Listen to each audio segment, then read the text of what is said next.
या अब हम दूसरा विशेषण है सगुणौ। गुणेन गुणाभ्याम गुणैः सह।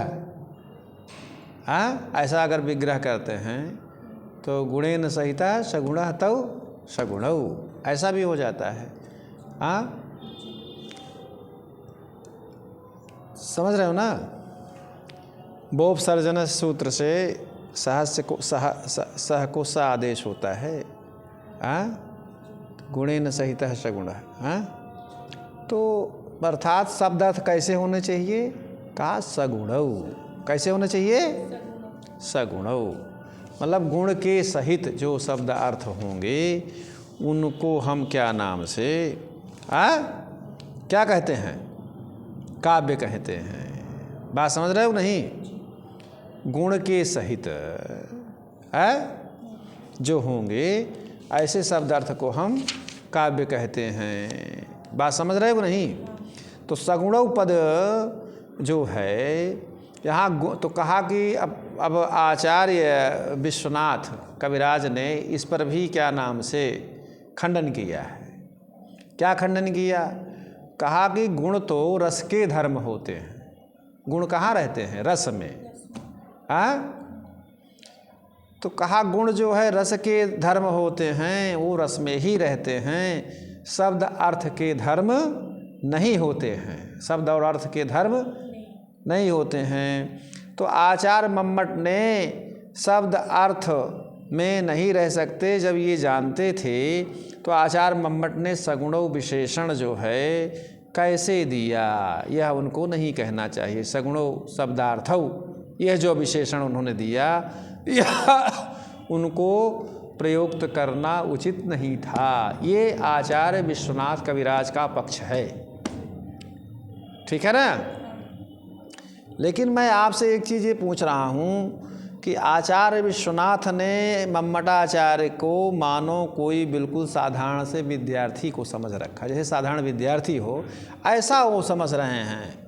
इस बात को उनका बोध नहीं है कि इतना तो आचार्य मम्मट भी जानते हैं कि गुण जो है शब्द अर्थ के धर्म नहीं हैं। ऐसी बात नहीं है, क्योंकि काव्य प्रकाशकार ये लिखते हैं गुण रस के ही धर्म हैं। फिर भी गौणी वृत्ति माने अप्रधान रूप से, गौणी वृत्ति से शब्द अर्थ के साथ भी उनका संबंध हो सकता है। समझ रहे हो नहीं?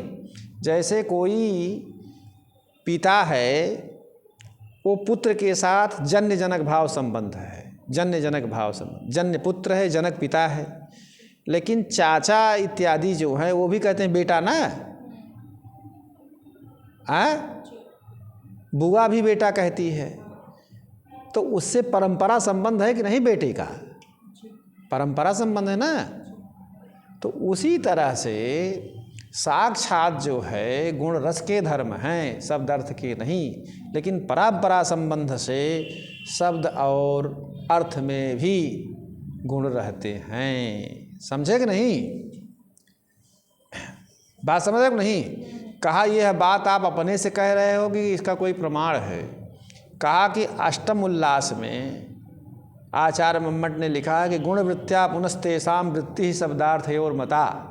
इसके अष्टम उल्लास में लिखा है कि गुण वृत्ति पुनस्तेषां वृत्ति शब्दार्थयोर मता।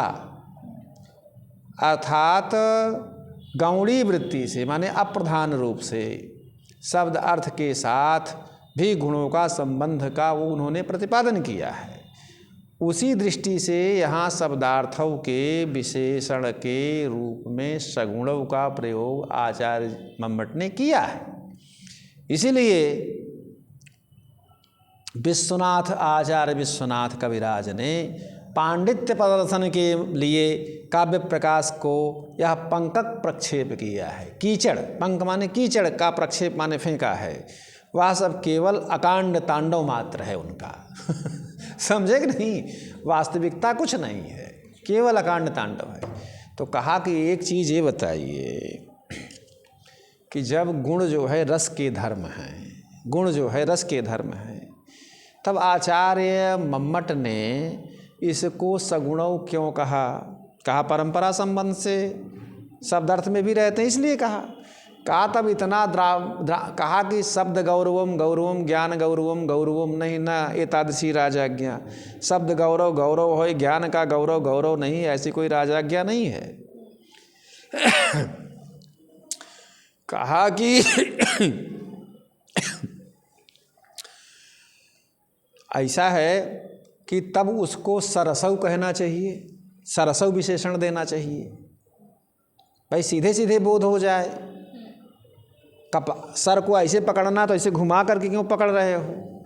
लोगों के समझ में न आती, सीधे जो इतना सगुणों का विशेषण दे करके इतना सब हम व्यापार कर रहे हैं, ज्ञान का व्यापार कर रहे हैं कि ऐसा नहीं ऐसा है, तो सीधे सरसव कह देते। सरसव शब्दार्थव काव्यम, रस के सहित जो शब्द अर्थ होते हैं उनको काव्य कहा जाता है। सीधा सबके बात समझ में आ जाता। सरसव विशेषण या सव्यंग्यव विशेषण कहना चाहिए। कहा कि आचार्य मम्मट का एक पक्ष है कि जो प्रधान होता है, श्रीमद् भागवत सुना है कि नहीं? श्रीमद् भागवत में प्रधान कौन है? राधा, ठीक है नहीं? राधा की प्रधानता है कि नहीं? राधे राधे। राधा भगवान श्री कृष्ण की क्या थी? हाँ, माने उनके साथ उनका मतलब प्रधान रूप से भगवान की वो पटरानी थी।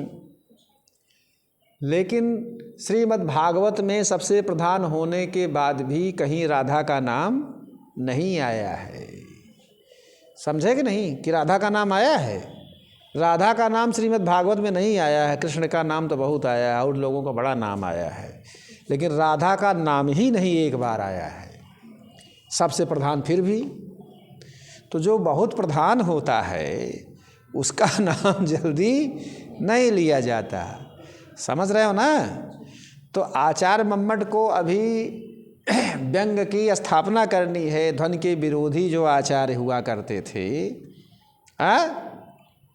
उनको निरुत्तरित करना है। पंचम उल्लास में सारे आचार्यों को उन्होंने व्यंग के स्थापन में उन्होंने सारे लोगों को अनुत्तरित कर दिया है। उस व्यंग की स्थापना जब वो करेंगे तभी व्यंग को स्थापित करना था, इसलिए उन्होंने क्या नाम से अभी इसको सव्यंग्यव सरसव इसलिए नहीं कहा। और कहा कि कहीं जैसे कि मान लो जहाँ प्राणी वाले देश होते हैं, जहाँ देश होता है वहाँ प्राणी वाले रहते हैं, लेकिन नहीं प्राणिमंत देशा शौर्याद, तो जो प्राणी वाला होगा सूरवीर वाला भी होगा, लेकिन कोई ऐसा उच्चारण उसका नहीं करता है। तो इसीलिए आचार्य मम्मट ने उसको परंपरा संबंध से रस जो है शब्द अर्थ में भी हुआ करते हैं। स्वाभिव्यंजकत्व संबंध है ना, शब्द अर्थ में भी रस हुआ करते हैं, इसलिए उन्होंने सगुणो विशेषण दिया। इसलिए आचार्य मम्मट का सगुणो विशेषण चरितार्थ है। बस करें।